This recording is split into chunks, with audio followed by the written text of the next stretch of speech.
Hey, what's up, everybody? It is your girl JoJo, and this is a review for Ready to Love Season 7, whatever the episode that came on Friday. I don't know the number, but I'll have it right down below. I'm in a new area, and it's a little noisy, and I hope that it's not too loud in my background, but I can't really do too much about what's going on outside except for try to project as best I can. But y'all know I'm at work. You know I'm working. You know I am working, but I'm doing my job. But you know what I'm saying? Like, I'm getting my review done, all right? And that's just what it is. We're multitasking today. So let's talk about this episode. So first of all, not my girl standing nephew Tommy up. Do you know how hard I was cracking up at the fact that she didn't even bother to show up? Tina just said, you know what, I'm good on all of it. I am good on all of it. No formal conversation. I'm good. I'm not showing up. So there's that. The fellas meet up because it's time for the ladies to meet their families. So the very first family meetup that we have is between Joy, Clifton, I don't know why I was about to forget his name, and his parents. I really enjoyed the fact that the dad was more vocal during their conversation. Usually it's the mom asking the woman a lot of questions, but for some reason I like that the dad was really stepping in. It was just different to see that. So the dad was asking her a great deal of questions just about her life and things that she had experienced. And we do find out that Joy has put her career kind of in the forefront to ignore her needs, to kind of distract her from things that she really was needing. I think a lot of people could probably relate and understand to that. It kind of has been a distraction to what she knows she needs in her heart, emotionally. And Clifton has checked off a lot of boxes for her without her telling him what she needs or what she wants. It just kind of happens. The conversation is good. It's organic. They can be themselves with one another. So these are all the pros. Then we move into some of, not the cons, but some of the more difficult things. Him having children, which is not an issue for her. She says that she used to teach kids. She's got nieces and nephews. So if he were to ever have to take full custody of his children, and baby, I love a full-time father. I do. She would be 100% okay with that. She also says that she does travel 6 months out of the year to Mexico, and I'm guessing it's for her singing. That could end up being an issue down the road for sure. Long distance relationships are tough. It doesn't matter who you are. Long distance relationships are hard. So that is something that Joy is going to have to contend with. I felt bad for her. She started crying. She's nervous about that. Clifton is also nervous about it. Yeah, y'all, I don't know. That one would be a hard one for me. For those of you out there who have done long distance, you guys can chime in. Was it easy? Was it something that you really, really had to work at? If you really want to keep it real, was there any type of infidelity on anybody's part in that break in time? Just let me know what you guys feel about it. But I'm just not really one for the long distance relationships myself. It can be very difficult. Oh, but plus, the parents did like her. So that was the positive aspect of it. Girl, I don't know who to believe on this one. All right, let's talk about what happened. So Donovan and Sabrina meet up because they need to discuss what happened at the sleepover or whatever they went to. And y'all know at the end, Donovan said that Sabrina had said some things to him that he felt was kind of rude, like, oh, you're going to be one to go home next. And Sabrina said she didn't say it like that. It was like in a joking type of way. They were having back and forth banter. We don't really know who to believe on this one. I have a feeling that more people probably believe Donovan. When they sit down and have a conversation, Donovan is just telling Sabrina that she's been inconsistent. Like, he understands that she has this connection with Demetrius, but he kind of just felt like he was just being pushed to the side during the sleepover. He also says that he didn't appreciate her making that comment about him not being ready, because if he wasn't ready, he would not be there. He wouldn't have come to the show. He is definitely ready. Who I feel is not ready is you. Sabrina disagrees with that. She said that she was just addressing her concerns. She said that at the sleepaway is what she was calling it, she was exploring her connections with both of them, and that is what Donovan saw, and it seems like he has a problem with what he was seeing. But Donovan says that it doesn't matter so much that she has the connections. It's the fact that she has been inconsistent when it comes to her, I guess, behavior with him. Ironically, Donovan's complaint is to Sabrina is what Sabrina's complaint is to Demetrius about the whole consistency thing.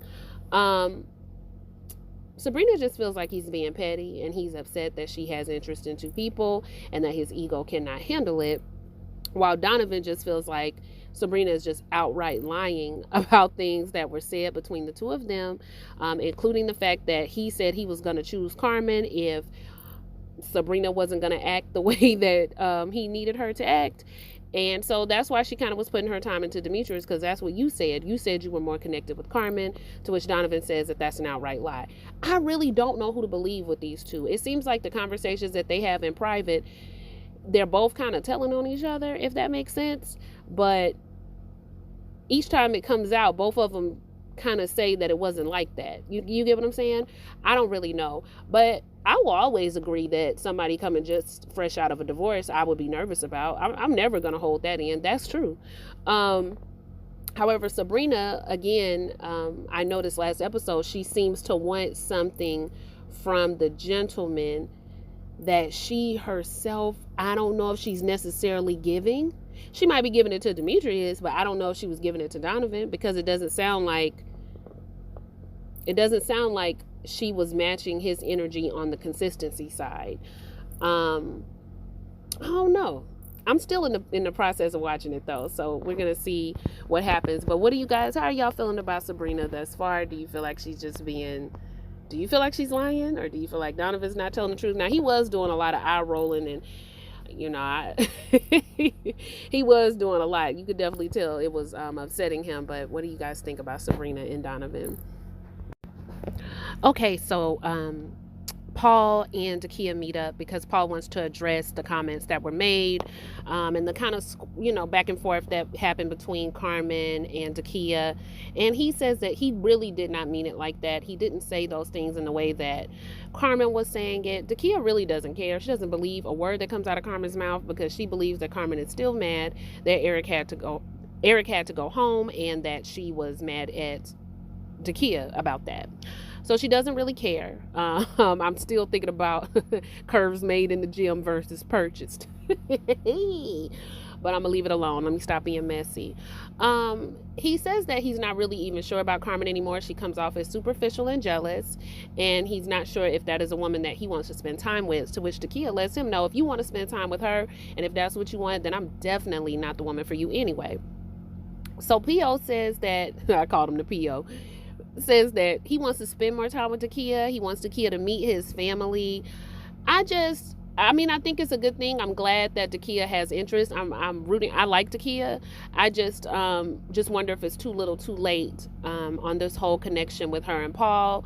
But we are going to see. Paul says that he wants to take it slow, but he wants to be intentional. And I'm just like, no, baby, you need to take it intentionally and pick it up. Okay? That's what we doing. Pick it up. Y'all been taking it too slow for too long.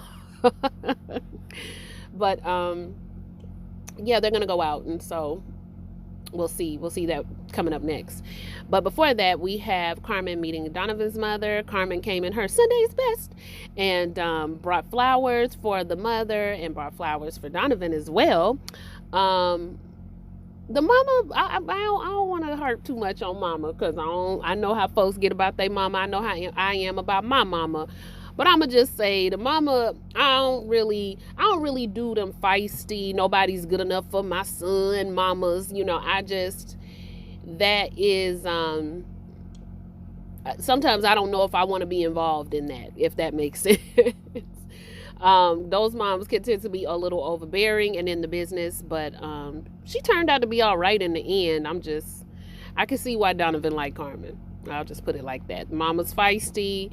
The mom is saying that, there's not a one out there for Donovan. So when Carmen comes in, she does, after they have some back and forth, like little playful moments with Donovan, she does ask her how she instills values into her son, because she instilled values into Donovan by showing him. And Carmen, the question caught her up a little bit, and I was at first wondering where she was going with it, but she kind of took it to how she grew up and how she just tried to instill in him that everybody lives differently. Not everybody has the things that we have, I think is what she was trying to say. And just trying to get him to understand certain things and be grateful for those things. I think that's what she was saying. They both kind of bond over the fact that Donovan's father wasn't around. Her son's father hasn't been around in about 8 years. And she always says that it's his loss. And with Donovan, the mom always felt like it was him that was missing out. And if he knew what he had, he wouldn't have missed out. That made Donovan tear up a little bit. See, Donovan, that's what I'm saying. Like, not to agree with Sabrina, because Sabrina's her own, whatever. I just think that just when I see him respond to certain things, I just don't know if he's unpacked some things emotionally, including that conversation as well. Like, I know we all get a little teary-eyed, but I just wonder, because I know men and women have different ways of healing and dealing with things, and I just wondered if that absence is something that he still struggles with, as well as, moving so quickly into other relationships after his divorce. Just these are things that I'm wondering. Not saying it's an issue, I'm just wondering. That's all I'm saying. But the meeting went well, and the mom says she likes Carmen, hopes to see her again. She feels like she might be all right. She's checking off things for the mama. So I guess the mama ain't need too much convincing. And the meeting went well. Okay, so Demetrius and Sabrina meet up so they can talk. They always talking. They get into this little tiff about the power dynamic in their relationship. What it really is, y'all, is Sabrina is still on this whole submissive kick, but I think it's a convenient excuse. I don't believe that she thinks that Demetrius is gonna really try to dominate her, unless that's something maybe she's been through in her past and she's like not wanting to relive it. I don't really know, but I don't know if she truly believes that, or if she just doesn't want to deal with Demetrius like that anymore. That's what it's starting to feel more like, in my opinion. But she talks about what his friend said, and Demetrius is just like, I thought we cleared all of that up. I told you that that's not really what I was wanting. I wasn't saying that I required that. None of the women I've dated have even been like that. So I don't know. I mean, like, there's a certain balancing act that happens in relationships anyway.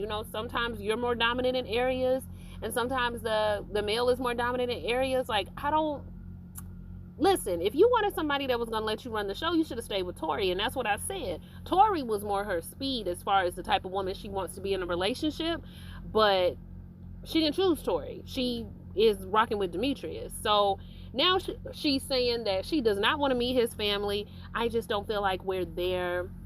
I would like to be in a better space. Whatever. I'm not even wasting my time continuing to talk about them. Swerve. So when Paul and Dakia meet up, she meets his brother, and they're asking a bunch of interview. It just feels like I don't know, but he's asking a lot of questions, and it feels very interview-like. Dakia's answering the questions, and she said her heart is open and ready for love. Okay, she's ready to receive that if it's coming. And he talks about how in the past that Paul is guilty of giving people too many chances, or letting people stick around too long. Paul admits that he's done that in his marriage. He was previously married, and he does do that. He likes to give people a chance. I think the brother was okay with Dakia. He just felt like a lot of her answers were kind of just like very, he said textbook, so I guess like it sounded like she was like, I don't know, it was too orderly for him.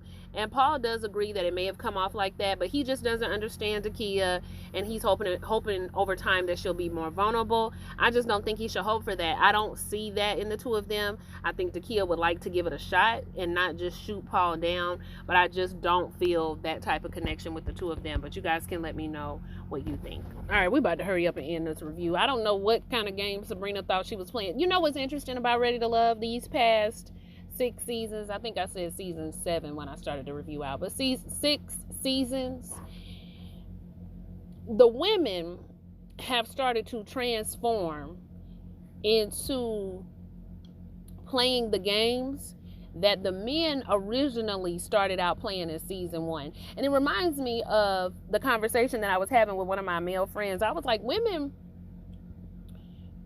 it doesn't, how can I explain it? There's some women where kind of like browbeating them about how they are, it'll work. And then there's another subset of women that'll just start adapting to whatever the terms and conditions are around them. And those are the women that are very dangerous. I think Sabrina's one of those women. Like, she starts moving around the terms almost to the point where she transforming into doing the same antics that you would expect out of somebody that was a player from the Himalayas. She starts adapting to those same, things, and she's moving the goalpost around when she does.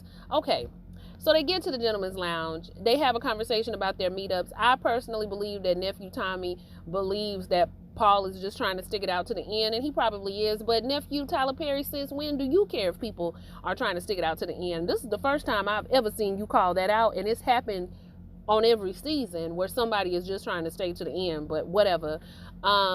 Demetrius spills the tea on what happened with Sabrina, and he kind of understands where she was coming from, and I'm just like, no, you don't. So when they meet up again, he's still kind of trying to be understanding with her, asking her what have they been doing this whole time? If she feels like they weren't ready to do family, then what do you really mean?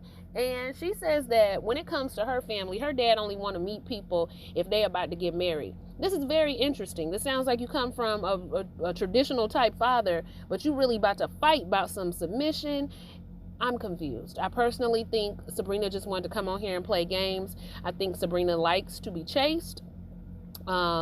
She's pulling a Kyra, but better. Much, much better. if we like these kind of antics. But she ends up saying that she needs to leave in order for him to find love. I said, baby, I ain't never seen nothing like it. I've not seen anything quite like this. I would not be surprised if at the reunion her and Tori done linked up in some kind of way. I just really wouldn't be surprised. He can finally hit some of them, organs he been trying to hit on somebody. But they leave separately. Demetrius is still being understanding the whole way out. I know he was tight, though. I would have been tight with her.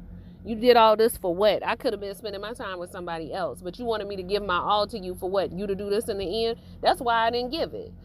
But anyway, I know that was a little bit out of order of how things went. But, child, this show, they need to give us a break. Seriously.